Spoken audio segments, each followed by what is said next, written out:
What's going on with the gang, man? Welcome to the channel. We here, baby. First and foremost, we're gonna start this stream off. Gotta boo boo ooh run you over, man. This Punisher. Intense, No lie. physical, hard You can't running. lie, man. Scataboo. This dude Spins over one defender, breaks through another. straight. Fierce, competitive, rare. Man. He's constantly Look at proving that I am the guy. Listen, man, welcome to the Breakfast Club this morning, presented to you by $1 Million. A few moments Get later. off your ass and go do something with your life, man. For real. It's 2025. Like, make something happen. Seriously. Can't keep sitting around. I mean, you can keep sitting around all you want, wasting your own time or whatnot. But let's make it happen 2025, y'all. Come on. You make it happen.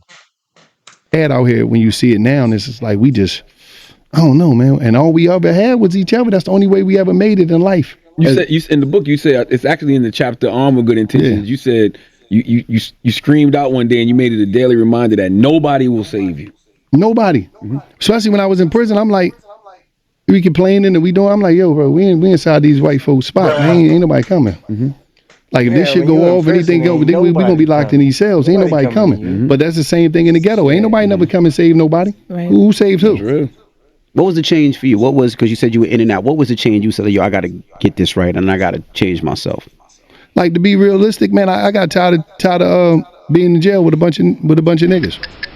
You know what I'm saying? I wanted to take a butt naked shower. You know what I mean? I couldn't do that. I wanted to sleep naked in the bed. I couldn't do that because I got a celly. I don't know if he might wake up in the middle of the night and be like, yo, man, I need parts of that. Like, what we doing? Yeah, I'll be straight up. He might wake up in the middle of the night and be like, hey, my man, let's figure something out. Oh, shit. You know what I mean? So I don't know. I'm just being real. Because, listen, you know what's crazy? I think one of the reasons I made it through jail so smoothly because I was always a comedian on the low. You know what I'm saying? I was always funny. They was like, hey, I mean, I was, because I was in there scared to death. You know how dudes come home from jail? I be trying to wonder that shit. I did all this time in jail. I be like, what program was you on that you wasn't scared in jail, that you was just so tough? Because I was scared to death. Soon as that judge gave me them numbers and they, you know, you had your thing together, this shit ain't about nothing. You know what I mean? Like, this shit ain't about nothing. I looked at her, yeah. All right, say my little words back before you see it's back and forth. Wordplay I had with the judge. Yeah, I'm gonna be back. Walked in the joint. You know what I mean? Now you got to do the walk back in because now you're going back into the cages where everybody looking at you when you come down. What they give you with it? That shit ain't about nothing, man. They gave me a little 20s, man. That shit ain't nothing. A little 20. Listen, Jesus no, but Christ. that's the cat. That's the cat. He said a By little the time I get to my cell later on that, I throw that towel up, crying like a baby, man, for a newborn. Damn. And then once the shackles hit, you box like an animal. The shackles going from your arm to your feet. You get upstate, you hit that penitentiary yard, and you like, where my mom at? That's facts. You got Oh shit, I ain't know it was like this. I'm seeing people with knives longer than the giraffe trunk. I'm like, shit. How old are you? I went to the penitentiary when I was 17, but I hit the big prison yard when I turned 18. I was in Dallas Penitentiary in Pennsylvania. And that was a different type of job, man. I'm seeing people get married in the yard and all that shit. I'm like, I ain't trying to be nobody's wife. I ain't signing up for this shit. So I'm no straight up. I'm looking like Married in the yard. No, people was getting married in the yard, and I said, damn, man. Shit wasn't real weddings though. No, it was real weddings. Like it wasn't no like. I better stay out if you got the Bible and you got somebody that's officiating, You were the same thing, like you were just in the yard. No, I was too? walking the yard and I Okay, walked I'm back. like, You know, I was was you in like the, a guest at the No, I was not. I wasn't no guest. Okay. I was in the backdrop because I was walking in the yard. So I'm like, I'm sitting there and I'm like, oh shit, I ain't trying to get married in the yard, man. Damn, like on some real shit. And then I'm seeing people getting stabbed and all. I'm like, yo, I'm not trying to. Why the? So I would go to my cell and be like, yo, what the fuck is going on? I ain't signed up for this because nobody tell you this because. Only stories that we hear back in the hood about jail is that you come home and you get rewarded and you get acknowledged and you tough and all this other shit. You get muscles, but I'm like, damn, ain't nobody talking about the scary part. So I had to be the one to tell the scary part, to tell the real part because I was scared. Especially, listen, when I first listened, no bullshit. I get up to the big penitentiary. This was the one. I get up to the big penitentiary. This is why Gil always fucking with me about it because I used to tell him these stories. I get up to the stories from the cell. So I get up to the penitentiary. It's shower time. I go down there. I got my boxers on and all that. So I'm like, damn, we go down there. And this is my first time in a real, cause it's like, it was like, I went to the penitentiary when a lot of younger dudes started to go. Like you was getting certified as an adult. They created new law. So a long time it wasn't no young boys in the one penitentiary. I went to Dallas Penitentiary, mostly old heads, and they had the most lifers in the state of Pennsylvania at this time.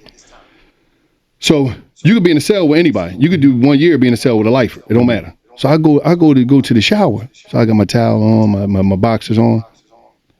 And when I went to the shower, right, I go down there steamed up and everything. The shower is probably like in that joint, probably maybe 15 shower heads, and the block got 100 and something dudes on there.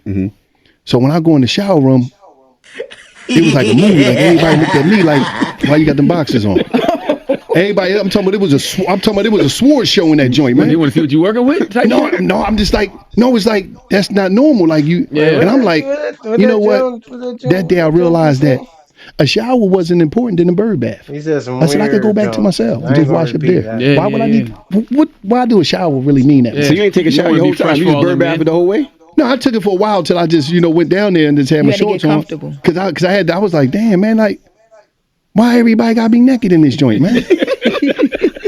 And then they looking at you, and then they talking like they be asking, they talking. Yeah, you see the game? Oh man, what's the name? Went off, Emmitt Smith. I'm like, damn. Oh man. Like we ain't supposed y'all supposed to be doing this shit. I don't know. When did you get like comfortable with it? Like your first naked shower? Were you talking? No, I never got a naked shower. You had I didn't take 20 years while cut it out. Oh yeah, I did. Hold up. Yeah, Let me just say this. come on. But I got one. No, I got one when I got to the jail where you get your own booth.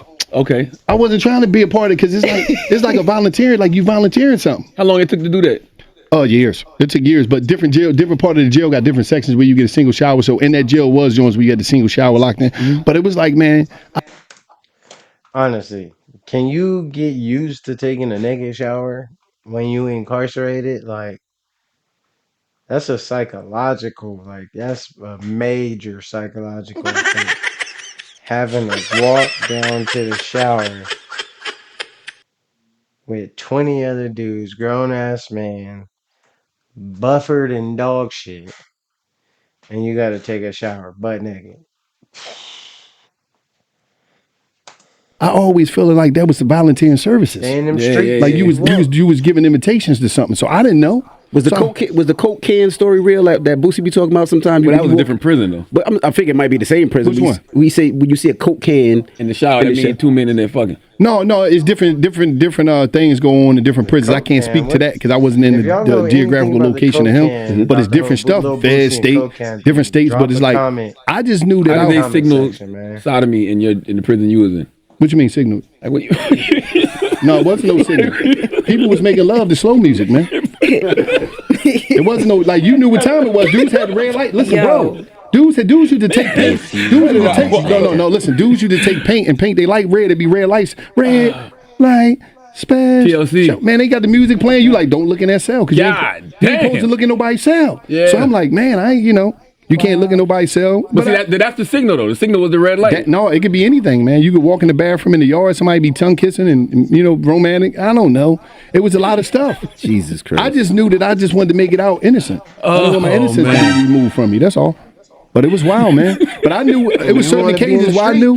I said, oh man, I can't. And you want to be in the streets, man. Bruh. And you want to be in them streets, buddy.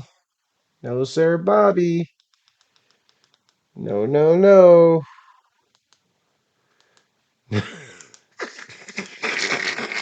He said, red light special. I would play the song, but I ain't trying to get no copyright, man.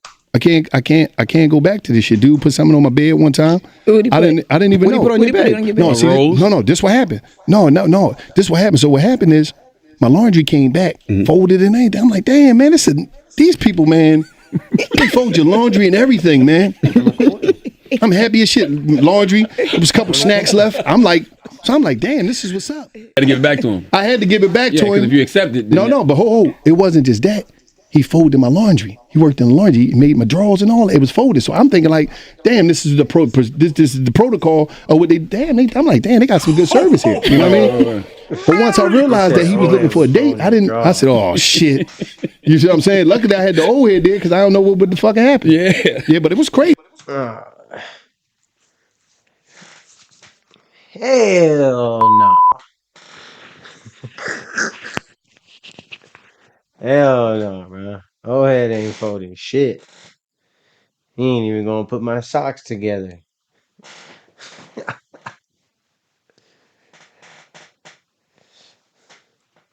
Crazy. It was crazy, man. It was deep. That's why y'all got to read this book, man. It was deep, man. Oh, now you dedicated the book to Lil Steve, Aunt Ruby, Grandma Aura, Uncle James, Uncle Tommy, and hip hop. No, hip, yeah, that's my step pop. How did each of those people contribute to your journey? My Aunt Ruby, first of all, my grandma, that's my grandma Nanny. She be 90 September 30th. She's extraordinary. Aunt Ruby and her used to always gang war. My Aunt Ruby, you know, she was the only person I seen straighten my grandma out, and don't nobody straighten Nanny out. And they used to be going at this was her younger sister. Oh man, and I used to call home from jail. The stories that Aunt Ruby used to tell me was unbelievable. But Aunt Ruby was special. She just was different, and she loved me, love us and me. She wound up passing, and she passed in my grandma's house, the middle room that I wound up making parole to. That was one of the reasons I was able to make parole, because you know whatever. But God bless her. My grandma Aura, she passed when I was in prison. She was amazing. Yeah, no cap. Always real, tell you just like it is. She was from the streets. Uncle Tommy passed since I've been home. Holidays. Steve was your brother. Steve was my big brother. He passed in my grandma's arms in the crib. Family He got shot, deaths. ran down the street, died in grandma's arms. She opened the door. He expired. That was my Major guy. events. But everybody, them people is personal. You know what I'm saying? You miss out on a lot playing around. And they were special in my life in different ways. They helped me in so many different ways, and it's things that I carry today that I got from them during my journey through, you know, doing, especially when they was here. And I always want to remember them people, because I feel as though you a lot of people get forgotten that give us so much, and just because they're not there. And I always feel like you really live when you outlive how much you lived. And I'm saying that you. He said you really live when you outlive how much you live. You understand that or what? You really live how much you live when you outlive how much you live. That's what he said. Does that make sense to you? Really live when you outlive how much you live. It's people from our culture that outlive how much they live. You rather it's Basquiat, rather it's Tupac. Certain people, they live longer after life than they did their life. Absolutely. But we don't do that with our family members and the people that we love and the people that we know personally. We keep other people alive based off celebrity, but we won't keep the people alive that was personal to us. They get buried in the thank yous and all that shit somewhere, and sometimes forgotten. So I always try to remember my people that died. They gave so much to me. You think your brother would believe you right now? Like if he saw the position you was in, would he believe it? No, on everything I love, my brother be doing just what Gil be doing, be calling me nut ass nigga. Look at you, you's a nut ass nigga, boy. Because that was him. He's a funny boy. He was all he wanted to do was laugh all day. I'm just thankful that I was able to. The greatest thing that I ever did in life, in the history of my life, was forgive my brother's killer. And the reason that was so important to me, because the ghetto, nothing supersedes, nothing is. The hierarchy is the ghetto, and the ghetto is revenge. There, man, to forgive somebody. But for me to say, you know what, I want to live for my brother, live for the kids, live for the family, and put it in my heart to forgive someone that took my brother out of here, hurt, devastated the family. But I said to myself is, we always ask for forgiveness. We ask God all the time, forgive us, but when do we forgive on a real level? And that was the greatest thing I ever did. And I always encourage young brothers to, like, you know, because when you see our community, it's like everybody is moving based off of, a lot of cats is moving and continuing this criminal mindset and, you know, and a genocide based off a war that they never even knew about. Like, you don't even know why you beefing with somebody. And we never have a conversation. It's like, facts. and even the level heads from different sides of the communities never can sit down and just be like, yo, this some bullshit. We on some bullshit. Like, come on, y'all. We got, like, we shooting in the mirror out here as black people. So now you beefing with somebody ain't nobody elementary with. I don't know what it is, man. It bothers me because I see a lot of elders that's scared. They want to be young niggas, and it's like, no, you're not. Nothing. I tell them all, I'm an elder. Hey, that's facts. There's a lot of unks and old heads out here that want to be young. That's for real. There's a lot of old heads out here that want to be young, doing the thing that they ain't never done, or they just need to give up. Oh, the dog. I'm not no young boy. I'm not trying to be cool with you. I'm gonna tell you what you want to hear, and if you don't, because I know most of your day, especially the artists, the athletes, they run around with a bunch of yes men. That's right. I ain't one of them, Neff. I don't care about. I don't care who you is. I'm gonna tell you. Listen, man, that's some dumb shit, man. You want some dumb shit, Neff? Me and Gil gonna be like, yo, that's some dumb shit, Neff. And even if you just hear me for the moment, I did my job. A lot of times I fell short in doing my job. I ain't gonna say I didn't do my job, but I fell short because it went on some deaf ears, and we seen what happened with that a lot of times. Man, look at all the different clips that you can look at of Wallow online warning people about what was going to happen in their situations or what was going to happen if they didn't change their ways, and it came true. Yeah, just like I just be peeping it because I see it. Like you can just see it when you've been through it so long. But that's why I try to share my story so they can learn from my story and don't live my story. But a lot of times, the money make people blind and deaf. Money, and when you get that paper, you think. But one thing I know, something. If I don't know nothing about this shit, when you black in America, you got all the money and the power you want, man. But let me tell you something. When Mighty Whitey get to you, that's right. I'm just being real. When Mighty Whitey is over, that courtroom, they humble the shit out of you. They will get you in that court. You see how they laid Tyreek down? Tyreek Hill laid him down, roughed him up. Shut up. Yeah. You know what I'm saying? Like, I don't know what happened, but I'm like, they roughed him up real good. And he still had to go out there and play. Pretty sure. You know what I'm saying? So it's like, it's always a point where as though it'd be like, man, shut up, nigga. And you always got to be on point to know know how to move out here. And it's sad that we got to do that, but that's the reality of the environment that we come up in. When did you realize this is what you wanted to do? When you came home and you said you took that drive and you went back you had the McDonald's with the grandma's house. When did you realize this is what you wanted to do and how you wanted to change for the next generation? I was in shout out to the Lifers, these Lifer brothers, this organization, NAACP and all that. The brothers that was in the penitentiary with me, the elders. There's an organization called Real Street Talk. So I'm in there, and one of the OGs, brother Minister Rob, shout out to him. He come to me, he said, Wallow, we need you to come down here and talk. It was a bunch of brothers, Shakur, Sharif, it was Ike, a Big Shannon. It was a bunch of brothers that was getting together to talk to the inmates that was coming in, 200-300. All right, look here, y'all. We're going to wrap this up, right? And we're going to leave it off at the end of the day, what you need to do is chase your goals. Chase what you're destined for. Chase what you put your mind to. Chase your goals. Chase your dreams. Focus on you. Don't focus on what other people are doing. Don't try to be like other people, because at the end of the day, when you put your attention into other people, you making them look good. Put your attention and energy into yourself, because once you learn how to do that at 100%, you will attract your own attention, your own crowd, your own masses. I mean, there's no wrong with giving flowers to those that are being successful and being humble about it.